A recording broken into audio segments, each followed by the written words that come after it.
કેરળના વાયનાડ જિલ્લામાં ભૂસ્ખલનથી ભારે તબાહી સર્જાઈ છે। ભૂસ્ખલનમાં અત્યાર સુધીમાં 334 લોકોના મોત થયા છે। રાહત અને બચાવ કાર્ય ચાલુ છે અને કાટમાળ નીચેથી લોકોને બહાર કાઢવામાં આવી રહ્યા છે।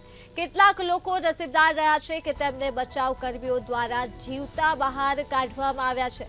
વાયનાડમાં બચાવ કામગીરીનો આજે ચોથો દિવસ છે અને એનડીઆરએફ તથા સેનાના જવાનો પણ લોકોને બચાવવામાં વ્યસ્ત છે।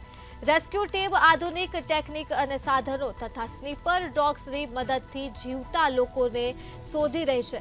આ દરમિયાન મોટી સંખ્યામાં લોકોના મૃતદેહો પણ બહાર કાઢવામાં આવી રહ્યા છે।